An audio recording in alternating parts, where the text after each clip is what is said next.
배 대표님, 예. 앞서 잠깐 언급을 했습니다마는 윤석열 대통령이 어떻게 보면은 지지자들을 그리고 경호처, 경호 인력을 방패 삼아서 한남동 관저에서 진지전을 벌이고 있는 것 아니냐, 이런 얘기들이 지금 나오고 있습니다. 일종의 관저 농성을 벌이는 것이다. 그렇죠. 그런데 윤석열 대통령은 그동안 몇 차례 담화가 있었죠. 그래서 법적, 정치적 책임을 회피하지 않겠다. 또 수사든 탄핵이든 탄핵 심판이든 당당하게 받겠다. 이렇게 했는데 영장 집행 이런 것을 거부하는 것은 적절하지 않은 것 아닌가 하는 비판론도 많습니다. 그렇습니다. 어떻게 보세요? 아니, 말씀하셨던 대로 두 가지로 나눠볼 수 있을 것 같습니다.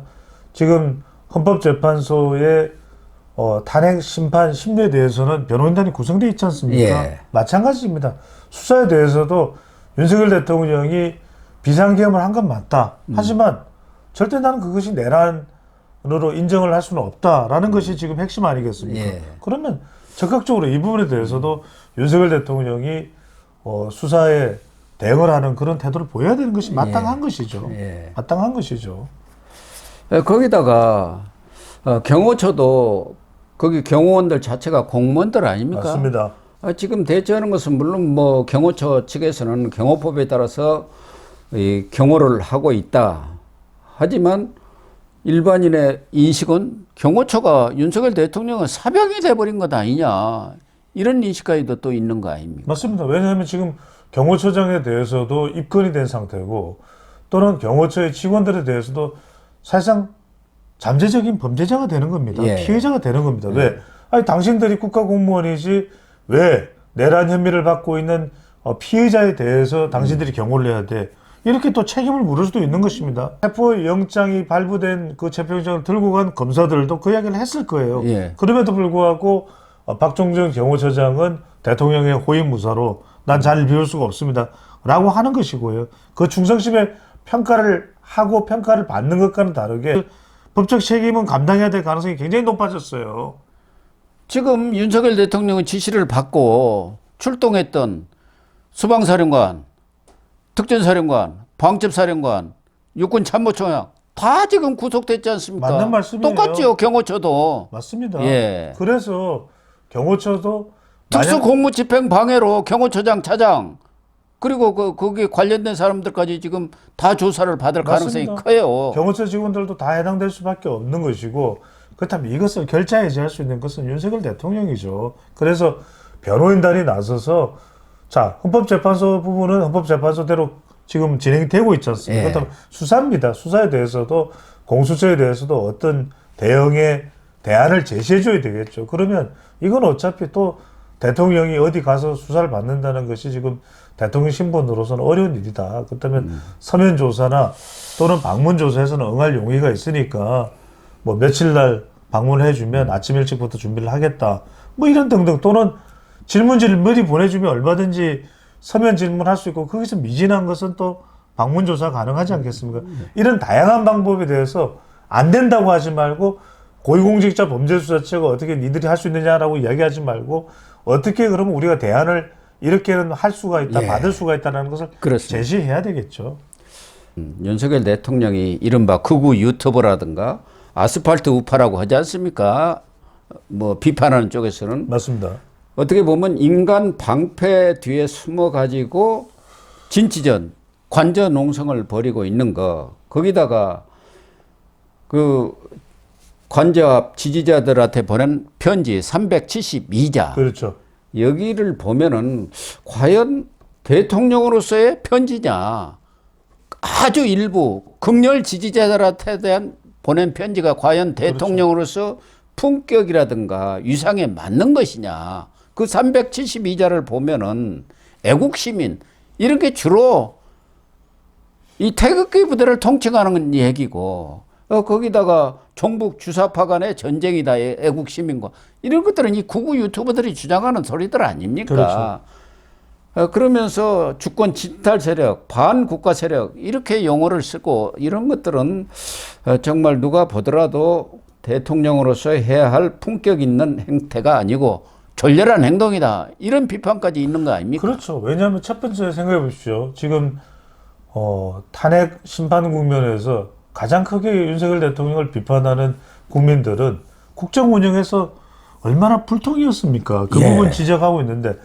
그 불통의 가장 크게 원인으로 지적받는 부분이 대통령의 유튜브 시청입니다. 예. 그래서 특정 유튜버들한테 지나치게 의존되어 왔던 거 아니냐. 또 그래서 심지어는 대통령의 표현의 반국가 세력이다, 이념 카르텔이다, 이런 부분들이 특정 유튜브의 그 방송 내용과 너무나도 유사하다. 그래서 예. 또 비판받는 거 아니겠어요? 그렇습니다. 그런데 정작 이 판국에 그 내용이 다시 재등장했다. 그러면 국민들은 이렇게 물어볼 수밖에 없어요. 대통령의 이 편협성, 편향성, 편견성을 어떻게 해야 되느냐. 그러면 지금 뭔가 반전할 수 있고 참 중요하지 않습니까? 여론이. 예. 이것 자체가 불가능해지는 것이거든요. 오죽했으면 정말 그 정권 국정 운영하는 내내 그래도 대통령에 대해서 지지를 보내고 또 도움을 주는 역할을 하고자 했던 그런 보수 언론마저도 특히 이제 조선일보 같은 경우에서는 그 사안에 대한 게 뭐였습니까? 정말 이건 극단적이다 그런 표현을 쓰지 않았습니까? 예. 심지어는 전혀 우호적이지가 않아요. 그 이야기는 대통령의 지금 해법 자체가 별로 설득력이 없다라는 걸 이야기하는 것이거든요. 그렇다면 적어도 대통령은 이제 지금부터라도 오히려 이런 부분에 대해서 매우 신중하고 또 합리적이고 또 설득력 있는 그런 대응을 해야 된다라는 말씀을 드린 거죠. 또 탄핵 심판 2차 준비기일에서도 윤석열 측 변호인들은 지금은 비상계엄 이전으로 다 원상 회복이 됐으니까 탄핵 심판할 필요가 없다. 이렇게 주장을 하고 나선 것 아닙니까? 이 부분도 과연 탄핵 심판전으로 되돌아갔습니까?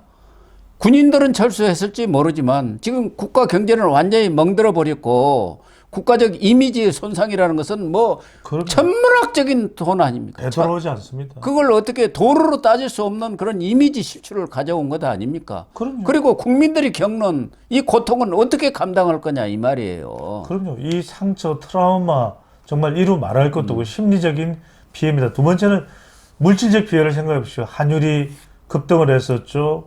또 주가는 빠졌죠.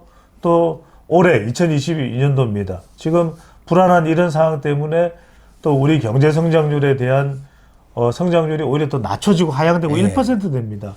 그러면 이 엄청난 피해 어떻게 할까? 그다음에 정치적인 이 불신 더 깊어질 수밖에 없는 것이고 하나만 예를 들어봅니다. 일본은 충격적이다라고 그랬어요. 왜? 일본 같은 경우에는 한일 관계가 진전돼 가고 올해 국교 정상화 60주년 행사까지도 잔뜩 기획이 돼 있는데 다 엉망이 돼버린 거예요. 예. 단 한마디 때문에 비상계엄 때문에 그렇다면은 그런 상황에서 국민들의 설득력을 얻을 수 있는 법적 대응 접근을 해야 되지. 지금 뭐냐면은 방금 전에 고 박사님이 말씀하신 게 이거예요. 윤석열 대통령 변화인단 측에서 봐라 비상계엄 이후에 뭐 변한 게 뭐가 있냐 잘못된 게 뭐가 있냐 그렇기 때문에 이 보호해야 될 법적인 이익이 없기 때문에 그렇다면은 탄핵을 청구한 것 자체가 잘못된 거다. 그럼 이걸 기각해야 된다. 이 이야기를 하고 있는데 여기에 공감대를 보낼 수 있는 국민이 얼마나 되겠습니까?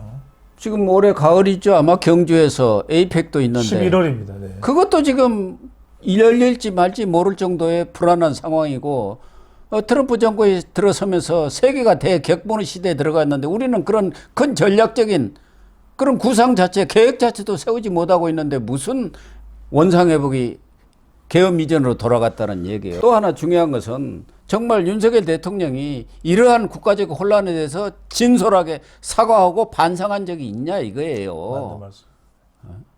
지금 국민들은 지금 받고 있는 고통을 말조차 하기가 어려울 정도입니다. 그래서 윤석열 대통령도 본인이 사람에게 충성하지 않는다. 그런 자세, 그리고 법治와 공정과 상식, 이 캐치프레이즈를 들고 대통령이 된 사람 아닙니까? 그걸 믿고 다 찍어준 것 아니에요. 그렇다고 한다면은 정말 대통령으로서 다시 복귀를 할지 아니면 탄핵에서 인용이 돼가지고 대통령직에서 물러날지를 모르지만 어쨌든 국가적 혼란을 최소화하기 위해서는 뭔가 반전 카드를 좀 내놔야 하지 않겠느냐. 그래서 지금의 혼란을 어떻게든 최소화하고 최단 기간으로 단축시키는 이런 조치가 뭔가 윤석열 대통령께서 결자 해지를 해야 하는 것 아니냐는 여론도 크다고요. 엄청 큽니다. 아니 생각을 해보십시오. 지금 윤석열 대통령 기간 내내 정말 매끄럽지 않게 소통 또 국정 운영이 됐던 거 어떻게 지금 김건희 여사 문제 어떻게 할 겁니까? 최혜병 특검 이런 쌓여 있는 거 어떻게 할 겁니까? 그리고 의정 갈등 어떻게 할 겁니까? 그러니까 국민들이 원하는 건 이런 겁니다. 이런데 성과를 내는 또 이런데 후련한 이런데 시원한 이런데 정말 의문을 털것만큼도 남기지 않는 그런 대통령의 모습을 원하는 겁니다. 그렇다 한다면은 윤석열 대통령이 지금까지 뭐 윤석열 대통령 측에서도 여론이 중요하다. 여론전이죠, 일종의. 그래서 과거에 박근혜 전 대통령이 그렇게 쉽게 물러난 것은 여론전에서 완전히 실패를 했다. 그래서 탄핵 심판에 영향을 미치기 위해서 적극적인 지지 세력을 결집해야 한다. 이런 뭐 판단하에 저렇게 농성전이랄까 진지전 버티기에 들어간 것 같습니다만은 그러나 뭔가 좀 반전의 카드를 내놔야 하지 않겠느냐. 뭐 14일 날 현재 본 변론이 시작되니까 거기에 뭐 출석을 할지 안 할지는 모르겠습니다만 출석해서 당당하게 국민들한테 입장을 표명을 하든가 아니면 공수처든 검찰이든 정당한 그러한 수사에 대해서 흔쾌히 나가서 조사를 받겠다든가 뭔가 이런 좀 반전의 카드가 나와야 하는 것 아닌가요? 그럼요. 그러니까 여기서 핵심은 뭐냐면 인정할 건 인정하고 사과할 건 사과하고 그 다음에 반성할 건 반성하면서 적어도 앞으로 어떻게 하겠다는 그 각오를 이 엄중한 시기에 또 국민들의 준엄한 여론에 판단하고 또 성찰했다. 그걸 또 보여줄 때 국민들은 적어도 조금이라도 박수 치죠. 공감할 수 있는 거 아니겠습니까? 설사 물러난다 하더라도 윤석열 대통령에 대한 기억을 실패한 대통령은 아니었다. 그럼요. 그런 말이라도 들을 것 아니겠습니까? 그럼요. 본인은 전직 대통령을 두 사람이나 감방에 보낸 사람 아닙니까? 맞습니다. 그런 전력을 갖고 있다고 한다면은 거기에 대한 나름대로 어떤 반성이라든가 반추하는 그런 것들이 있을 것 아니겠습니까? 맞습니다. 네. 거기에 걸맞게 현직 대통령으로서 어떠한 처신을 하는 게 본인이 늘 입에 달고 있는 국가와 국민을 위해서 바른 것이냐. 늘 국민의 말은 옳다. 그렇게 주장을 했지 않습니까? 국민 앞에 무릎을 꿇어야 한다. 그런데 꿇은 적이 있습니까? 야당의 그러한 여러 가지 과도한 공격에 대해서는 당연히 비판을 받아야지만 그렇죠. 그렇지 않고도 지지율이 10%대로 떨어졌지 않습니까? 맞습니다. 그게 왜 그랬겠어요? 그러니까 거듭 말씀드리지만 지난 1년 내내 지난 수년 내내 우리 고영신 TV에서 또 구 박사님과 배추도사가 전달드린 내용입니다. 우린 국민 여론이지 우리 사견을 전달드린 게 아닙니다. 국민 여론이 이렇기 때문에 더 잘 되기 위해서 이렇게 가야 된다는 것을 분석까지 해서 전달을 드렸던 것이죠. 네.